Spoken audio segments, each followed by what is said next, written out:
Assalamualaikum warahmatullahi wabarakatuh. Selamat pagi anak-anakku semuanya.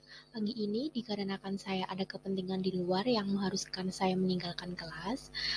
Oleh karena itu, saya kali ini membuat video pembelajaran buat kalian semua. Saya harap kalian semua dapat memahami apa yang saya sampaikan ya. Untuk mempersingkat waktu, maka saya akan langsung mulai saja. Di sini saya akan membahas materi tentang pasar persaingan sempurna dan juga pasar persaingan tidak sempurna. Sebelumnya kalian sudah mempelajari belum tentang pengertian pasar? Saya harap kalian sudah mempelajari ya untuk mempermudah kalian semua dalam memahami isi materi ini. Nah, lanjut.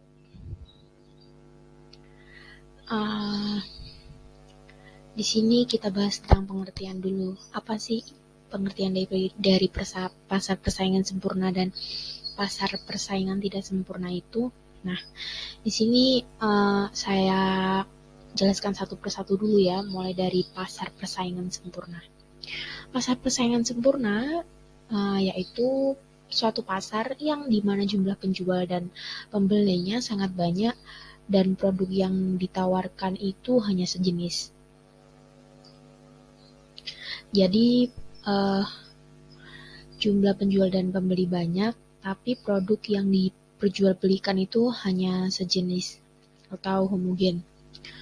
Agar mudah kalian membedakan pasar persaingan sempurna, kita simak berikutnya ya.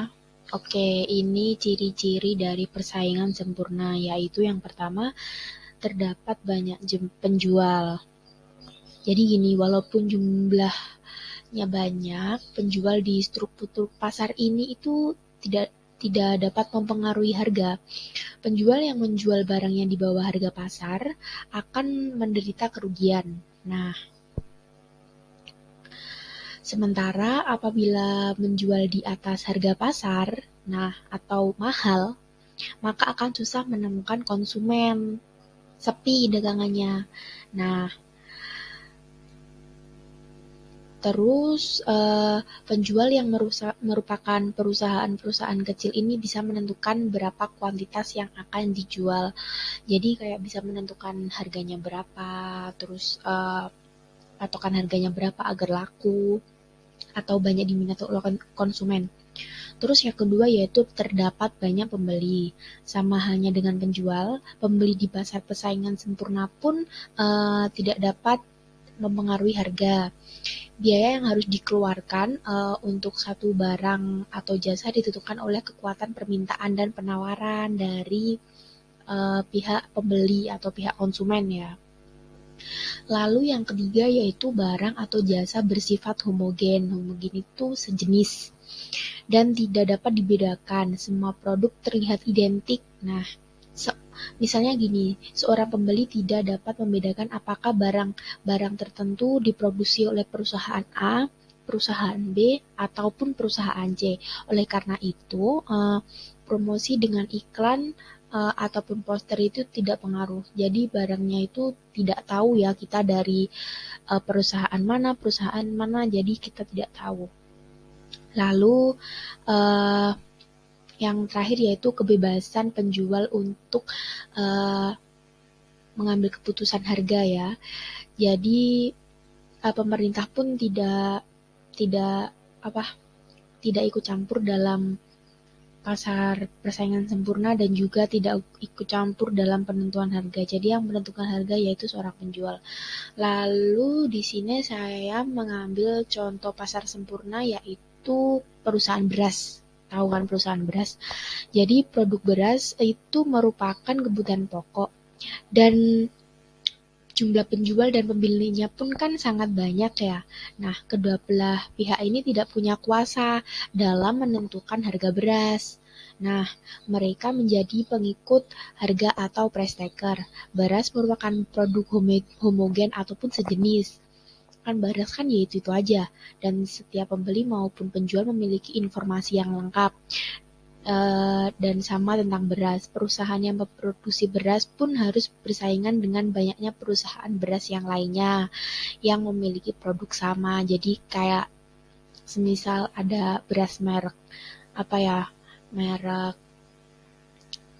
koi, merek yang lainnya kan jenisnya sama beras, tapi kan produknya ada banyak gitu, kurang lebih seperti itu. Nah, terus tidak, nah ternyata tidak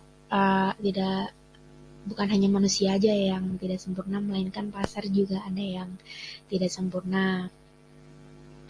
Nah, apa sih pengertian dari pasar persaingan sempurna? Nah, pasar persaingan sempurna adalah jenis pasar yang hanya memiliki penjual terbatas tetapi pembelinya sangat banyak.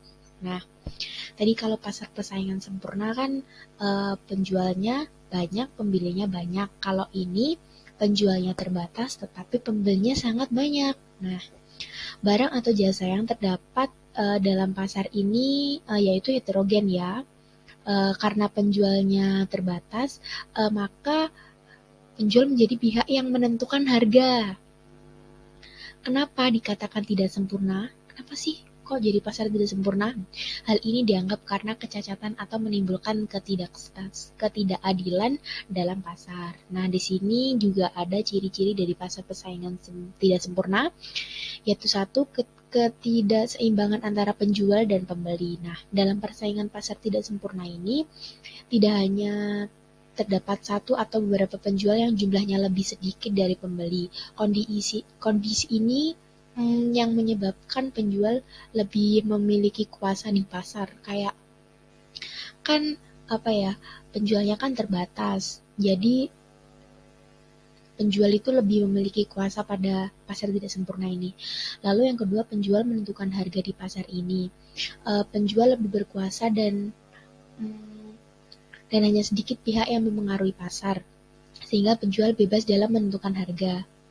Lalu yang ketiga, sulit berpartisipasi. Nah, industri pasar persaingan tidak sempurna hanya mampu dijalankan oleh pihak tertentu, karena cukup sulit untuk bagi penjual lain berpartisipasi atau memulai bisnis atau masuk dalam pasar persaingan tidak sempurna ini cukup sulit. Lalu tidak ada barang pengganti.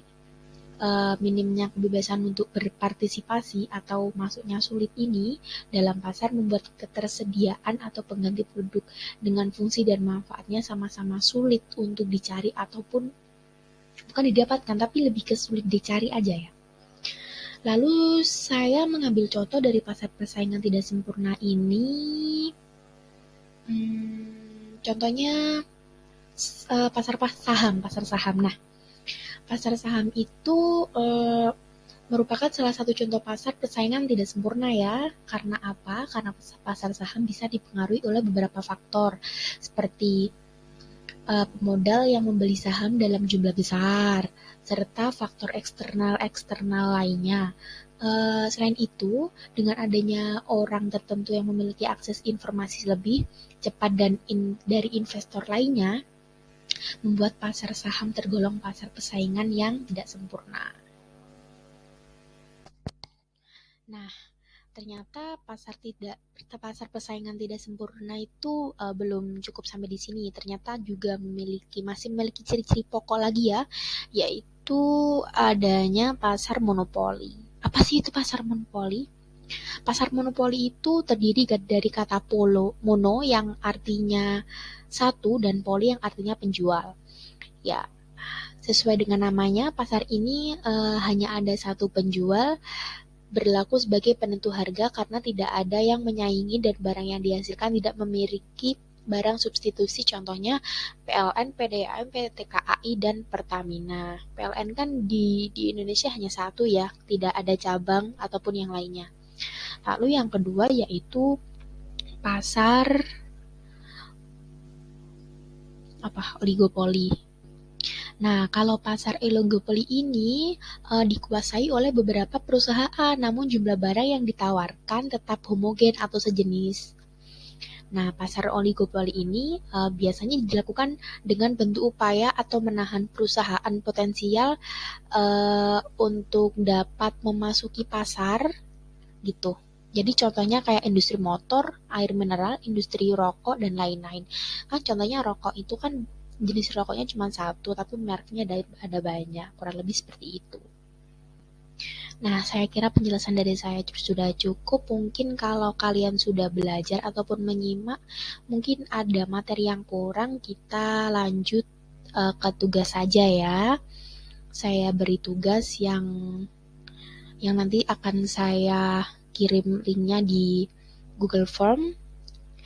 Setelah saya jelaskan, mungkin kalian sudah ada pandangan ya mengenai pasar persaingan sempurna dan pasar persaingan tidak sempurna. Sekarang waktunya kalian yang bekerja dengan cara mengerjakan tugas dari saya yang saya berikan untuk menghindari ketidakpahaman kalian. Maka saya sudah membuatkan prosedur secara jelas dan rinci. Silakan kalian baca dan pahami prosedur tersebut. Mungkin sudah cukup dari saya. Terima kasih atas waktu yang diluangkan. Wassalamualaikum warahmatullahi wabarakatuh.